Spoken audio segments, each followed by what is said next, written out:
ദേവമംഗൽ ആസ്ട്രോമീഡിയയിലേക്ക് ഏവർക്കും സ്വാഗതം. അശ്വതി നക്ഷത്രക്കാരുടെ 2026 ഏപ്രിൽ മുതൽ ജൂലൈ മാസം വരെയുള്ള പൊതുവായ ഫലത്തെക്കുറിച്ചാണ് പറയുന്നത്. ഓരോരുത്തരുടെയും ജാതകത്തിലെ ഗ്രഹസ്ഥിതി അനുസരിച്ച് ഫലത്തിൽ ചെറിയ ഏറ്റക്കുറച്ചിലുകൾ കണ്ടേക്കാം. അശ്വതി നക്ഷത്രക്കാർക്ക് 7.5 ശനിക്കാലം നടന്നുകൊണ്ടിരിക്കുന്നതിനാൽ ശനിയാഴ്ച വ്രതവും ശനിപ്രീതികരങ്ങളായ കർമ്മങ്ങളും അനുഷ്ഠിക്കുന്നത് ദോഷഫലങ്ങളുടെ കാഠിന്യം കുറയ്ക്കാൻ വളരെ ഉത്തമമാണ്. അശ്വതി നക്ഷത്രക്കാരുടെ 2026 ഏപ്രിൽ മാസത്തെ പൊതുവായ ഫലത്തെക്കുറിച്ച് നോക്കുമ്പോൾ വിദ്യാർത്ഥികൾക്ക് ആഗ്രഹത്തിനനുസരിച്ചുള്ള വിദ്യാഭ്യാസത്തിന് തടസ്സങ്ങളോ മറ്റു ബുദ്ധിമുട്ടുകളോ അനുഭവപ്പെട്ടേക്കാം. അലസതയും പരാജയഭീതിയും അലട്ടിക്കൊണ്ടിരിക്കും. വ്യവസായ രംഗത്തും കാർഷിക രംഗത്തുമുള്ളവർക്ക് കാലം അനുകൂലമായി കാണുന്നുവെങ്കിലും ശ്രദ്ധിച്ചില്ലെങ്കിൽ കഷ്ടനഷ്ടങ്ങൾക്ക് സാധ്യതയുണ്ടേക്കാം. രാഷ്ട്രീയ രംഗത്ത് പ്രവർത്തിക്കുന്നവർക്ക് മാനസിക സമ്മർദ്ദവും അലച്ചിലും മൂലം പലവിധ ബുദ്ധിമുട്ടുകൾക്കും രോഗാദി ദുരിതങ്ങൾക്കും ഇടവന്നേക്കാം. അനാവശ്യമായ ഉത്കണ്ഠയും നിസ്സാര കാര്യങ്ങൾക്ക് പോലും പ്രകോപിതരായേക്കാം. കർമ്മരംഗത്തുള്ളവർക്ക് അപ്രതീക്ഷിത ബഹുമതികളോ ജോലിയിൽ അധിക ചുമതലയോ വന്നുചേരും. അന്യാധീനപ്പെട്ട ധനം കൈവശം വന്നുചേരുമെങ്കിലും അനാവശ്യ ചിലവുകൾ അനുഭവിക്കും. ശ്രദ്ധിച്ചില്ലെങ്കിൽ സാമ്പത്തിക പ്രതിസന്ധികൾ ഉണ്ടായേക്കാം. അന്യരുടെ കാര്യങ്ങളിൽ ഇടപെട്ട് ആവശ്യമില്ലാത്ത ശത്രുത ഏറ്റെടുക്കും. മാസാന്ത്യത്തോടെ കാര്യങ്ങൾ ഒരുവിധം നിയന്ത്രണ വിധേയമാകും. ദാമ്പത്യബന്ധം സുഖകരമാകും. സന്താനങ്ങളെ കൊണ്ട് സന്തോഷവും ധനലാഭവും ഉണ്ടാകും.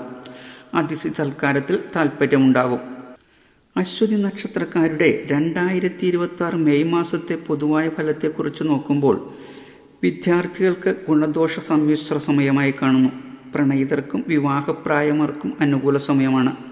ബിസിനസ്സുകാർക്കും ബിസിനസ് തുടങ്ങാൻ ആഗ്രഹിക്കുന്നവർക്കും തൊഴിലിനായി കാത്തിരിക്കുന്നവർക്കും തൊഴിൽ രംഗത്തുള്ളവർക്കും സമയം ഗുണകരമായി കാണുന്നു. പൊതുരംഗത്ത് പ്രവർത്തിക്കുന്നവർക്ക് പലവിധ അലച്ചിലുകളും അപ്രതീക്ഷിത ചിലവുകളും വന്നുചേരും. മാനസിക പിരിമുറുക്കം മൂലം പലവിധ ബുദ്ധിമുട്ടുകൾക്കും ഇടവന്നേക്കാം. കാർഷിക രംഗത്തുള്ളവർക്ക് അപ്രതീക്ഷയിൽ കവിഞ്ഞ നേട്ടം കൈവരും. കടബാധ്യതയിൽ നിന്നും മോചനം ലഭിക്കും. കുടുംബത്തിൽ സന്തോഷവും സമാധാനവും കൈവരും. വരുമാനത്തിൽ വർധനവുണ്ടാകും. മാതാവിൽ നിന്നോ മാതൃസ്ഥാനീയരിൽ നിന്നോ പലവിധ നേട്ടങ്ങൾ കൈവരും. അശ്വതി നക്ഷത്രക്കാരുടെ 2026 ജൂൺ മാസത്തെ ഫലത്തെക്കുറിച്ച് നോക്കുമ്പോൾ വിദ്യാർത്ഥികൾക്കും ഉപരിപഠനത്തിന് ആഗ്രഹിക്കുന്നവർക്കും മത്സര പരീക്ഷകളെ അഭിമുഖീകരിക്കുന്നവർക്കും തൊഴിലന്വേഷകർക്കും സമയം അനുകൂലമായി കാണുന്നു. വിവാഹപ്രായമായവർക്കും പ്രണയിതർക്കും തടസ്സങ്ങൾ നീങ്ങി വിവാഹത്തിനുള്ള സാഹചര്യം കൈവരും. ഗവൺമെൻറ്റിൽ നിന്നും ലഭിക്കേണ്ട സാമ്പത്തിക പ്രതിസന്ധികൾ മാറി ധനം കൈവശം വന്നുചേരും. ബാങ്ക് ലോണിനും മറ്റും അപേക്ഷിച്ച് കാത്തിരിക്കുന്നവർക്ക് അനുകൂലമായ ഫലം കൈവരും. ആഡംബര വസ്തുക്കളിൽ താൽപ്പര്യം വർദ്ധിക്കും.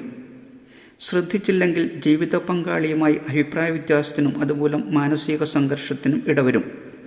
അടുത്ത ബന്ധുക്കളിൽ നിന്നും അപ്രതീക്ഷിതമായ ശത്രുതയും തന്മൂലം അവരിൽ നിന്ന് അകന്നു കഴിയേണ്ടതായും വന്നേക്കാം. തൊഴിൽ രംഗത്തുള്ളവർക്ക് അപ്രതീക്ഷിതമായ ധനലാഭവും തൊഴിൽ രംഗത്ത് അംഗീകാരവും ഉയർച്ചയും കൈവരും. മനസ്സിനെ അലട്ടിക്കൊണ്ടിരുന്ന പല പ്രശ്നങ്ങൾക്കും മാസാന്ത്യത്തോടെ പരിഹാരമുണ്ടാകുമെങ്കിലും സന്താനങ്ങളിൽ നിന്നും പല കാര്യങ്ങളിലും നിസ്സഹരണമുണ്ടായേക്കാം. അശ്വതി നക്ഷത്രക്കാരുടെ 2026 ജൂലൈ മാസത്തെ പൊതുവായ ഫലത്തെക്കുറിച്ച് നോക്കുമ്പോൾ വിവാഹപ്രായമായവർക്കും പ്രണയിതർക്കും സമയം അനുകൂലമായി കാണുന്നു. ആഗ്രഹാനുസരമുള്ള വിവാഹത്തിനും മനസ്സിനിണങ്ങിയ പങ്കാളിയെ ലഭിക്കും. വിദ്യാർത്ഥികൾക്കും ഉപരിപഠനത്തിന് ശ്രമിക്കുന്നവർക്കും അവർ ആഗ്രഹിക്കുന്നതിനനുസരിച്ചുള്ള വിഷയങ്ങൾക്ക് അഡ്മിഷൻ ലഭിക്കും. തൊഴിലന്വേഷകർക്കും മത്സരാർത്ഥികൾക്കും സമയം അനുകൂലമായി കാണുന്നു. ഊർജ്ജസ്വലതയോടെ കാര്യങ്ങളെ അഭിമുഖീകരിക്കാൻ കഴിയും. തൊഴിൽ രംഗത്തുള്ളവർക്ക് ജോലിഭാരം വർദ്ധിക്കുമെങ്കിലും മേലധികാരികളിൽ നിന്നും അംഗീകാരവും സഹായവും ലഭിക്കും. ധനാഗമനം ഉണ്ടാകുമെങ്കിലും അതിനനുസരിച്ചുള്ള ഗുണാനുഭവങ്ങൾ ഉണ്ടായെന്നു വരില്ല. അശ്വതി നക്ഷത്രക്കാരുടെ 2026 ഏപ്രിൽ മുതൽ ജൂലൈ വരെയുള്ള പൊതുവായ മാസഫലത്തെക്കുറിച്ചാണ് പറഞ്ഞത്. എല്ലാവർക്കും ഒരു ശുഭദിനം നേരുന്നതോടൊപ്പം ദൈവാനുഗ്രഹം എപ്പോഴും ഉണ്ടാകട്ടെ എന്ന് പ്രാർത്ഥിക്കുന്നു.